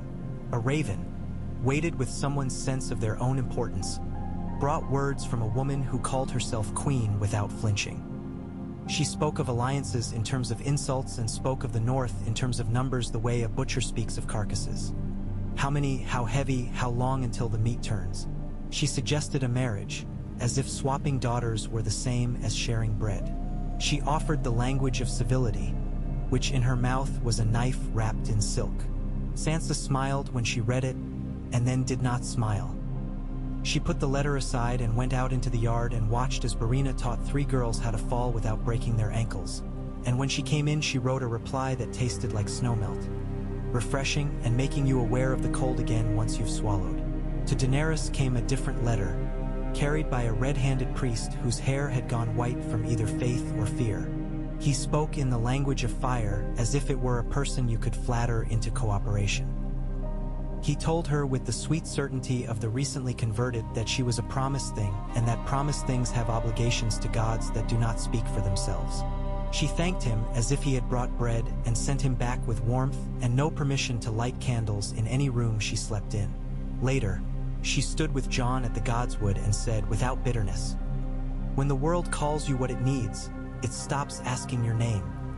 Jon put a hand on the bark and felt how little the tree minded names. "We'll teach the world to ask better questions," he said. Very slowly, in the warm house, something changed. It is hard work to describe change when it looks like men doing the same thing 300 times and then looking at the result and pretending not to be disappointed. Gendry taught a new rhythm to the bellows, and it was as if air remembered it had a duty beyond merely being there. Sam discovered that one line in an old book, read aloud when the coals were at a certain color and the vents set to a certain reluctance, seemed to settle the stones as if someone had stopped rocking a cradle too soon. Tomer invented a strap that could be loosened with a jerk of a knee. Lyra began to show girls how to keep wind from stealing their breath with a trick of tongue and throat no man would have thought to teach them because men think breath belongs to mouths. On a day of sharp sun, Daenerys stood by a St. One that had cracked deliberately along a seam that had not existed the day before. She put her palm on it. Beneath, the not stone, not yet dragon, held silence like a coin in its cheek. She did not pray. She did not ask. She said, aloud and without drama, "We will make a room for you when you come." Then she went to dinner and ate what Sansa told her to and listened to Arya talk about a boy in the West Woods who had learned to throw a knife from the wrong end and had by this error killed the right man. At night, the dragons began to hum. It was not the deep church bell sound of flight. It was the sound of a singer warming her voice in a room where she expects not to be judged. Rhaegal started it because he is given to experiment when he is bored. Viserion answered because he cannot bear not to respond to music with music, even when he pretends otherwise. The sound went through the stone like light through a thin eyelid. In the vault under the warm house, where the cracked egg lay like a problem halfway solved, a sound like breath that had not yet been invented tried itself on the air. No one made a priesthood of it. Gendry knocked on the shape with his knuckle with tender insolence and went back to teaching the bellows how to be less vain. Sam wrote, reluctantly, because he hates writing about things he cannot footnote. He sent to Old Town an account without adjectives. He received a reply that employed polite words and meant, "Liar." He smiled and began a second, more polite letter that meant, "Wait." He sent another to the far south, where a man named Tyrion Lannister was living in a city that had learned to dislike people who pretend to be taller than they are. He had never met the man, but he knew what he was, and some knowledge ignores distance. The letter said, "If you are still what you were when you were your worst and your best, you will want to know how this music is being written." The letter came back months later, along with the man. Tyrion arrived in a cloak that had known warmer rooms and boots that had walked streets as dirty as the truth. He drank, but with the skill of a man who has learned to put his glass down in time if he wants to keep his friends. He bowed to Sansa with a precise memory, and to Jon with a thoughtful courtesy that made it plain he knew a wolf when he saw one. He bowed to Daenerys last, not from disrespect but because some people deserve the last word and she was one of them. "I owe you apologies," he said to her without drama, "and gratitude, and possibly a great deal of administrative labor if you will let me." "You owe me wine," Daenerys said, surprising herself, and he smiled as if someone had remembered that he used to enjoy being alive. Tyrion looked at the warm house as if it were a joke well told and asked if he might be allowed to laugh. He stood under the vents while dragons hummed and said under his breath, "We are not good singers, but we do remember the words." He watched Lyra teach and bowed to the girl afterward as if she were a duchess, and then spoke to her as if she were a soldier. He stood with Sansa over the ledgers and did not touch them without being told. He told Jon a story about a man who had bought a city with a sack of grain and lost it with a joke he could not stop telling. He sat beside Arya by the fire and asked the single most useful question he knew. "What have you learned that I cannot?" "Not to fly straight," she said. "You should learn it too." He laughed. "I have been trying to learn that all my life and find I still go in lines other men can shoot at." "Stop being other men," she said. He raised his cup to her. "My lady, that is the whole plan. There were other winters within the winter after it. They come like that, little ones nested in larger. Not of the dead in ranks, but of the living in habits. Men who thought the old ways owed them something, because old ways are a loan you think will never be called. Women who knew better than men and let them think otherwise long enough to keep the peace and then stopped because peace built on that lie rots. House Karstark had to be told twice that their iron owed the dragon as much as it owed the wolf, and then not told again. House Mormont did not need telling, and told others in a careful voice that carried a fist. The Umbers learned to cut their timber with a different eye for wind. The Manderleys built a slip for ships that could carry or in pots and grain and men who had not yet decided what sort of men they intended to be. The egg cracked further along its seam. It was not a dramatic sound. It was like a knee flexing. The smell changed from thin sweetness to the sharper honesty of meat and metal. Tommer made a new strap for a harness that would fit a creature that had not learned how to wear anything. Gendry warned everyone not to stand in the wrong place when the wrong thing happened. He had a talent for listing wrong things in the right order. Sam stopped reading out loud and started humming, because sometimes the mouth needs to be shut in order to let the chest be useful. The dragons pressed their heads over the vents in a way that would have been comical if there were not old gods and new listening, too. The crack widened, not as a tongue of heat, as a thin line of breath. Daenerys was there because Sansa had ordered someone to fetch her not as a queen who must see but as a midwife who, though she will claim otherwise later, wants to be in the room where a head crowns. She knelt and put both hands either side of the seam, not pushing, only being. Jon crouched at her shoulder, not touching her, touching the ground, because sometimes the ground is the only honest way to be of use. Tyrion watched from beyond reach and held a skin of wine like a torch he would only use if allowed. Arya stood behind Lyra and kept any stupid man from pushing past them to have a better look. The thing inside did not explode. It did not roar. It breathed a breath that sown, dead like someone learning to be alive. Then it pushed. The seam split. The shard broke away and lay like a tooth on the floor. A narrow head like a cousin of Regal's, but more like a thought thrust into the air and found, blessedly, that there was air there to be found. The eyes opened. They were not gold or milk. They were a muddled, intelligent brown, like a cup of tea left too long on a hearthstone. They focused on nothing. They focused on everything. They found Daenerys the way water finds a slope. She did not weep. She almost laughed and then let the laughter go where it would do no harm. "Hello," she said, in a voice that owned its softness. "We have made a room for you." It unfolded itself like a problem-solving. The body was long and graceless, as babies are, and its wings were fragments of the idea of wings. It smelled like blood and salt and old stone. It made a noise that was not a roar, not yet. The dragons above the vents answered with a low line that a man with a harp might try to learn if he wanted to risk being modest. The newborn did not try to fly straight. It flopped. Gendry caught a wing with blunt hands and did not die. Lyra set a strap where a strap should be. Tommer made a knot that forgave the shaking of new muscles. Sam continued to hum because it was working and he was not going to stop a thing because a book had not told him to do it. "What do we call it?" Tyrion asked, almost giddy with the insolent happiness of watching a story be wrong about its own ending.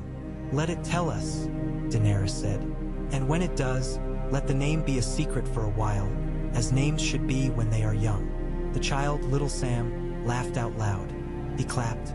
Gilly swatted his hands down and cried silently.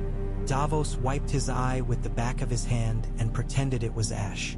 When the little dragon ate, it did so with the absent-minded fury of infants. When it slept, it dreamed with its whole body, twitching as if it were chasing an air that had not yet been invented. When it woke again, it tried to stand and failed and learned to stand an hour later and was insufferably proud for the amount of time pride is harmless in a creature that can barely keep its head up. Ghost came and sniffed it and declared it acceptable in the language of wolves, which is a small blessing disguised as boredom. The heart tree did not care, as always. The gods do not breed things. Men do. The gods watch and keep score in ledgers nobody gets to see until they don't care anymore. They taught the little one the ground before they taught it the air. They waited longer than Daenerys had with the other three in that other life. Experience is wasted if you do not allow it to contradict the past. Lyra slept in the warm house 3 nights running and woke every hour to check straps. Tommer cut and recut harness leather until the shape of this new body had taught his eye a habit it did not yet have. Gendry designed a tiny bellows for a tiny throat so that when the young one exhaled heat, it would not scald itself on its own ambition. Sam wrote with adjectives and then crossed them out. Jon flew less. Sansa frowned when she noticed and did not speak until the 3rd day, as is her way. "You'll forget," she said. "What?" he asked, but he knew. "How to be the thing only you are," she said. "You will make yourself a father of dragons and forget to be king of men." He bristled, then, because the words felt like a knife that had been sharpened by someone who knew how to use it kindly. "Someone has to keep the balance." "Yes," Sansa said, "but the scale does not require your thumb on it at every moment. She can teach them to fly. Only you can teach the ones down here to stand with their feet right when the wind pushes. I can count salt. I can count oats. I cannot count that." He held her gaze as if it were a rope. "You think I forget. I think you love," she said. "And love makes fools of wisest men when the object of love makes the world feel possible." He exhaled and laughed because she had earned it. "Arya says the same thing, but with more knives." "Arya says everything with more knives," Sansa said, and they were both at ease again, and Jon went to the yard and did the stupid, old-fashioned things men require done. Stood beside boys as they learned to hold a shield without hating it.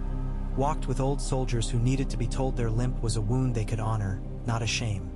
Sat at a table with a stonemason and a widow and a furious child and made them see that the wall that had collapsed under heavy snow did not mean the gods disapproved of the house, but that the house must be rebuilt with a better sense of how wind travels along a hill. Daenerys named the little one in private, under her breath, and then forgot the name on purpose so she would not say it out loud. Names are like fire. They go where they please once lit. The dragon grew with the greedy grace of all living things that have found their promise. It learned the warm house first, then the yard, then the sky in a series of curtain glimpses. A bound to a low wall, a hop to a cart, a slide along a roof ridge that made Sansa hiss through her teeth and hold her tongue. When at last it rose on a day the wind had chosen to be a friend, it did not go in a line anybody could throw a spear along. It wobbled, it laughed, it scolded the air, it tried to fall and learned to fall properly, which is to say with respect for the world and disrespect for fear. Regal accepted it with a gentle contempt, Viserion with a wary amusement. They drove it toward and away from the warm house in patterns no human would have invented, and the little one learned to translate their shapes into muscle. Lyra mounted when she should, and did not when she should not. Tommer refused the honor of a first ride and gave it to Barina, because Barina had once laughed at the sky and the sky had laughed back, and such covenants want to be honored. They flew in a line that no man could shoot at because it was not a line. Winterfell learned a new sound that day, lighter, higher, not the thunder of a mountain moving, but the chatter of a river that has found a new stone to please itself upon. Children climbed the walls without being told and shouted things they would not remember saying with pride in their old age and would not need to, because their grandchildren would ask and they would find the words again on the spot. News came again, riding the backs of riders who had been taught not to fly straight.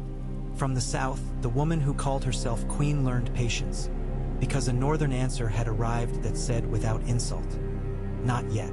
From the east, Melisandre's kin sent smoke that wanted to be gold and was politely banked. From the west, an iron fleet tried the winter water and came home with fewer sails, because winter eats pride like barnacles when pride forgets to scrape its own hull. From the riverlands, House Tully sent a fish with a letter in its mouth as if it were a joke no one wanted to explain. It said, "If you have water that will not freeze, it is because we have cut ice elsewhere to pay for it." They asked grain. They sent oaths. Sansa sent what she could and his letter back written with a calm hand that meant, "We are in this together if you stay in this together."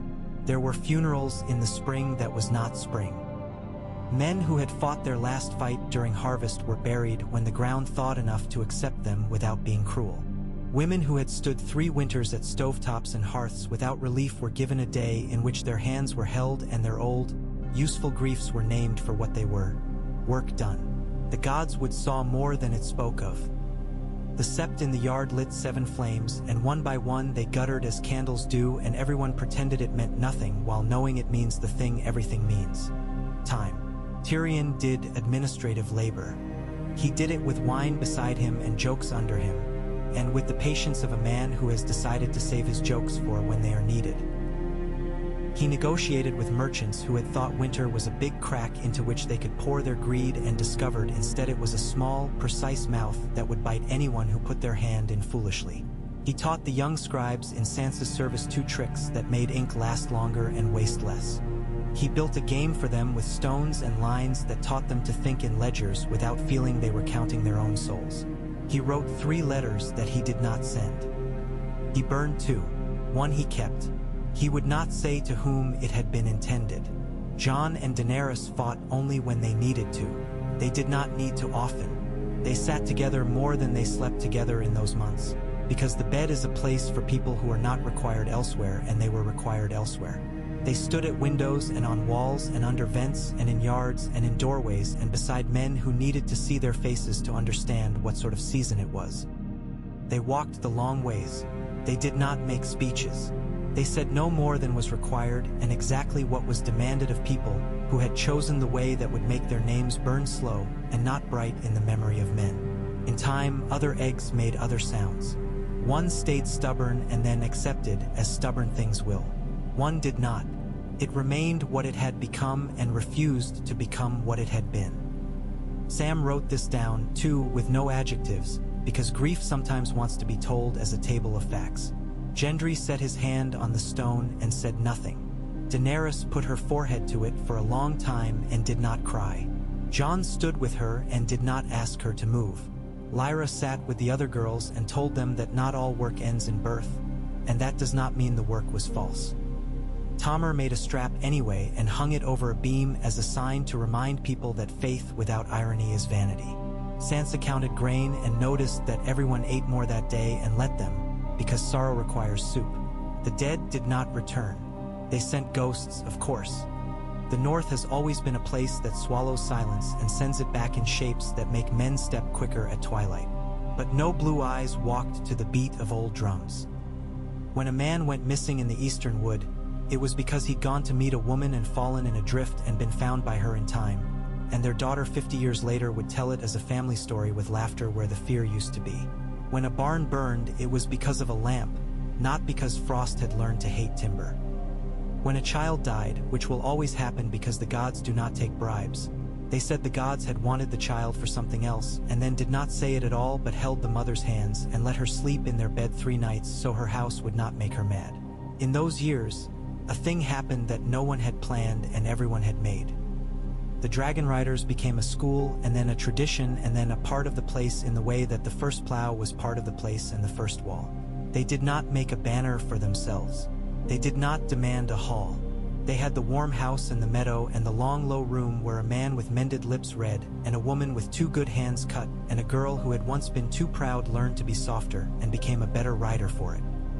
They had a code of knots and a language of strap thumps and a way of smelling whether that meant you could label a gust troublesome and be right more often than not. The words not to fly straight became such a known thing that mothers used them to their children about other matters entirely. Don't tell the truth in a straight line when the truth will be wasted. Bend it around pride and give it a place to sit. In the south, they told other stories of a queen who had learned to be patient and had then grown tired of being patient and found that patience is the only thing that keeps kings alive long enough to die in bed. Of a lion who had lost his taste for the sort of strength men sing about and gained a taste for the sort that builds sewers without being thanked.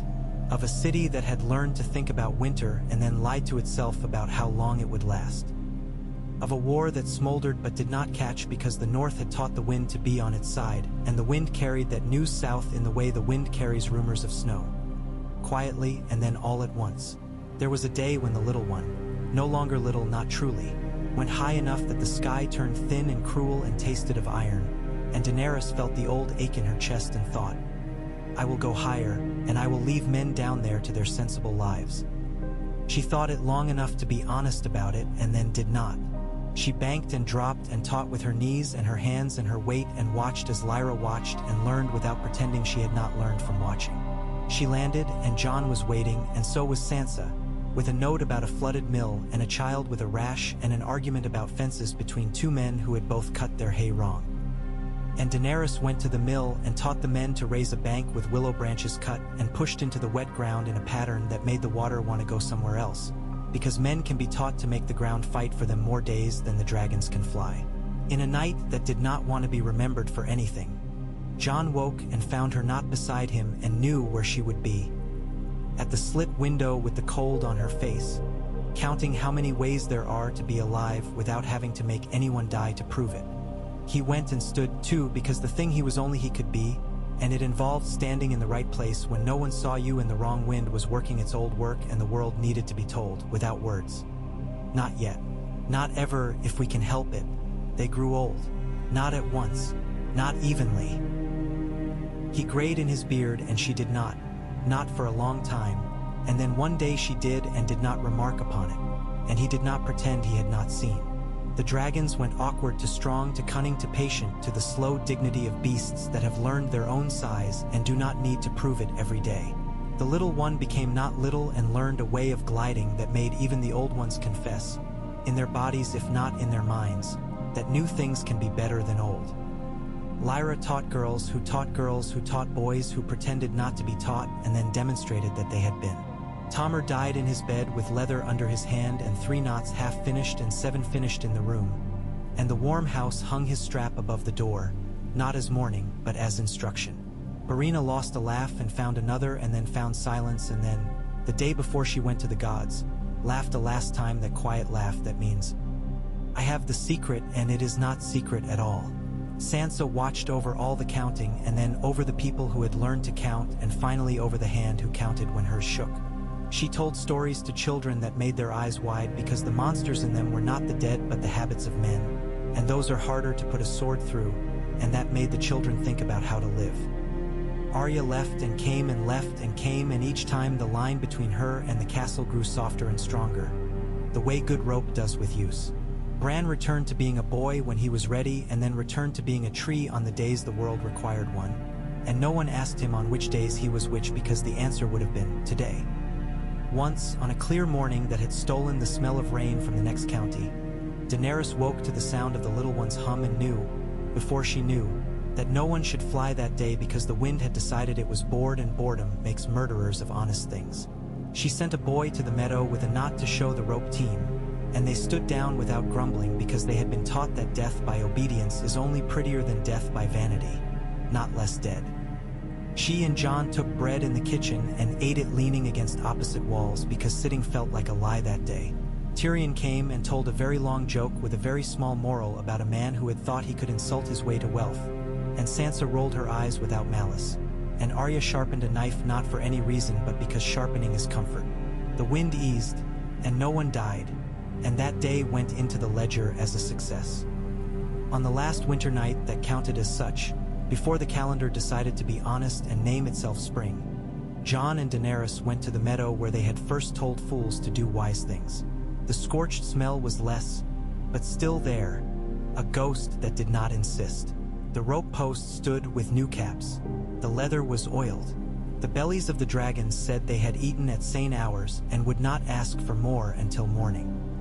They stood close enough that their breaths braided without effort. Do you remember the first fall you taught them? Jon asked. I remember the first one I let them keep, Daenerys said. I caught too many. Then I learned. I remember the first man I didn't save, Jon said. You didn't kill him, she said. No, he said. But I learned to stand still while the world did what it does. She took his hand and made of it a simple human act. Not an emblem, not a banner. We built it so it could outlast us, she said. We did, he said. They watched a new pair of riders, too bold by half, walk the length between posts. The girl fell badly and did not break because a boy put his body wrong on purpose to make her land and him and break him instead. He rose, laughing and crying, and she hit him on the shoulder and then put her hand there to keep it from hurting, and then kissed him, and the rope team groaned and cheered, and the dragons hummed as if they had seen this exact play 100 times and still liked the ending. The North had learned to be strong without being at war. It had not forgotten war because forgetting is a luxury owned by people who plan to sell their children to the next one. It had learned to be kind in the present tense. It had learned to make the ground its ally. It had learned to refuse lines that can be shot at and stories that ask too much blood for too little song. It had learned to put rope in the hands of those who fall and those who hold and those who teach both, which is the only fair way to run a kingdom. The dragons wrote their letters in the air. The letters spelled nothing and everything. Men looked up and set their days by it. Women looked up and set their years. Children looked up and decided to live. The heart tree watched as trees do and remembered without judging, and if it had been asked, which it was not, would have said, "This was a good season to have been rooted here."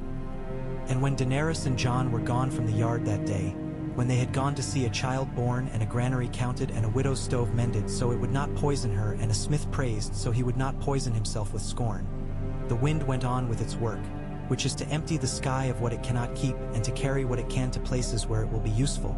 And somewhere far to the east a door remembered that a man once put his palm against it, and it considered, stubbornly, the possibility that the next time it might choose to open a little wider, and the world, being as stubborn and as teachable as it is, accepted the lesson and moved on.